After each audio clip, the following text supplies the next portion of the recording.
nous n'avons pas des États, c'est des micro-États. Dañu tiimoon carte bi di ko balkaniser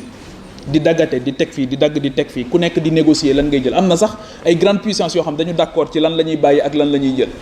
c'est extraordinaire. Donc boobu tey jii loolu la ñuy continuer di def sous une autre forme dañuy changer, l'ennemi il est toujours là mais il change de tête, de stratégie. Donc loolu aussi nañ koy bàyyi xel bu baax. Donc soyons fiers d'être africains mais questionnons-nous par rapport ak lan la ñu bëgg a yóbbul ci table bi parce que boo joxewul rek di nga jël la nature ayant horreur du vide waaw donc te li Cheikh Hamidou Kane doon wax ñu bañ mu dal ñu mooy l'aventure ambiguë donc nga bàyyi li nga doon am leneen looy aspirer te li ngay aspirer doo ko mës a doon mu ne tu reviens dans une situation hybridité doo yàpp doo jën waaw doo yàpp doo jën donc je pense que ne loolu foog ñu xam ko li ngeen def ni tam dafa am solo la commémoration tey jii boo gisee yeneen réew yi li ñu rawee mooy ban rapport la ñu am ak ñi nga xamante ni ñoo faire bouger les choses la commémoration comment on commémore dans ce pays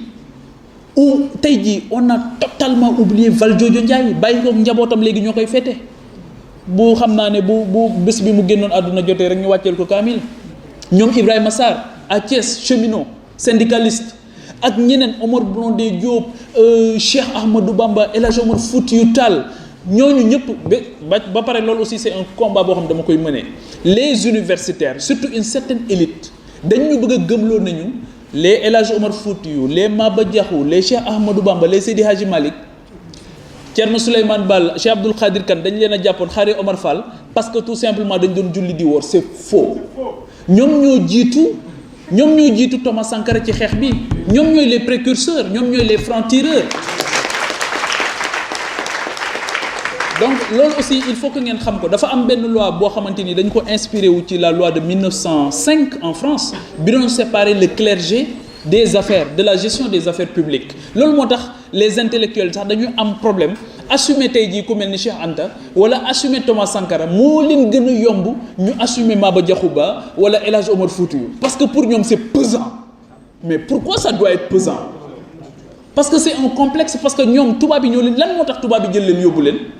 ñii ñu rey leen ñii ñu exilé leen mais le blanc il n'avait affaire qu'à ceux qui constituaient des obstacles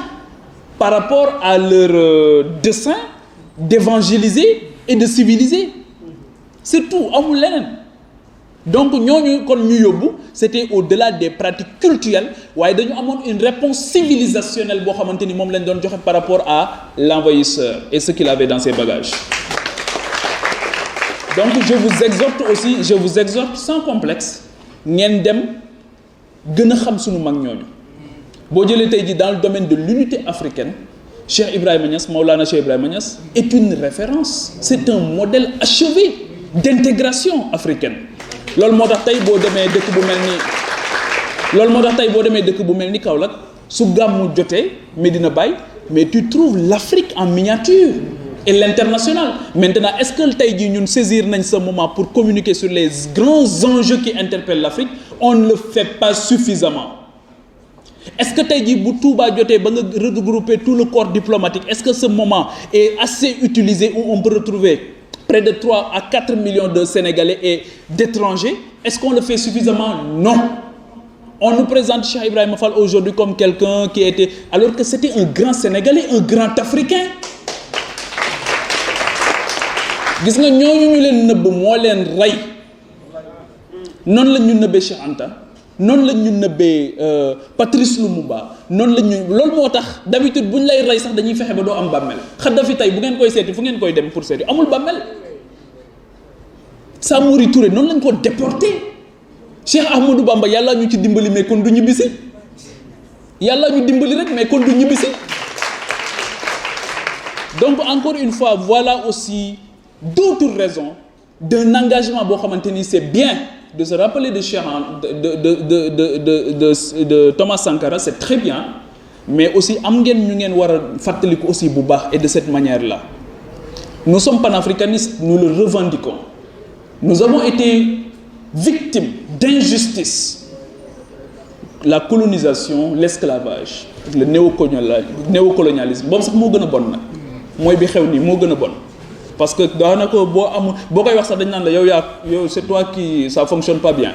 mais ñoom la en réalité ba tey jii may wax ak yow bu ñu tabaxalee stade ay ressources lañ ñuy laaj le stade Léopold Sédar Senghor nous a coûté 10 ans de licence de pêche ñu jox ko chinois yi 10 ans ñu tabaxal ñu stade boo xam aujourd'hui impraticable saa bu ñu tabaxalee tey stade na ngeen laaj lan mooy contrepartie bi saa bu ñu leen joxee édifice rek am na lu ñu leen laaj ci wet gi saa bu ñu leen joxee édifice am na lu ñu leen laaj ci wet gi donc c'est ce rapport qui doit changer comme léegi ñun am nañ ay ressources am nañ xaalis mais bu ñu lebalee xaalis nañ leen fay xaalis États-Unis tey mooy dëkk bi ëpp dette waaye kenn du ko lebal xaalis di ko laaj ay ressources kenn xalaatu ko kon Trump da lay rey wala Africa First America First donc vous voyez donc il faut que le rapport change leneen li aussi c'est vrai que Ngour moo ngi wax léegi ne port vestimentaire bi moo ngi sol costume am mais ñun on sait que vous êtes panafricaniste fondamentalement peut-être que sax li mu sol kii la made in Sénégal peut-être que sunu gars yi dañu xarañ ñoom ñoo ko ñëw mais dafa am leneen loo xamante ni aussi ci wàllu colin bi dafa am solo d'accord naa Ngour tey parce que moo ngi sedd mu sol lii Dakar li ma mënta nangu mooy un jeune Sénégalais qui veut montrer à son village qu'il a réussi qu'il est maintenant à l'université sol costard sous 40 degrés xawma lan la bëgg a prouver en réalité qu'est-ce que tu veux démontrer sol ko ci dëkk boo xamante ni amul pavage amul tali sa dàll yi weex tàll yàlla na boo ko booleeg ay chaussures de ville qu'est-ce que tu veux démontrer en réalité qu'est-ce que tu veux démontrer en réalité le vieux nègre et la médaille ou quoi c'est le complexe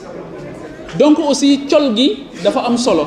nañ koy bàyyi xel bu baax mën nga chérir toutes les cultures vestimentaires man je chéris toutes les cultures vestimentaires mais il faut savoir raison garder tey jii ñeneen ñi mënoo leen a bëggloo sa col mais bu rey sa bopp ci seen colin donc loolu aussi c'est un rapport boo xam te loolu bu ñu ko defoon tey consommer local bi c'est rendre hommage à Cheikh Anta à Thomas Sankara parce que di nga permettre suñu tailleur yi ñu gën a ñaw ñu gën leen sol affaire yi gën a baax donc lépp loo xamante ni ñoo ngi koy kii fii ñu mën ko jëfandikoo donc j'ai déjà accusé un retard parce que c'est passionnant pour moi de s'entretenir avec vous bëgguma woon sax mu jeex mais on aura d'autres occasions inchallah mais jàpp leen Pape Nalla bu baax ku baax la ba pare ku li may waxtaan ak moom yépp mësuma wax yëfu boppam mësuma soxla boppam Dieu sait qu'on discute beaucoup mais il ne parle jamais de lui il parle tout le temps de ce mouvement et Dieu sait que j'en ai rencontré d'autres ñoo xamante ni balaa yàgg rek ñu wax la seen soxla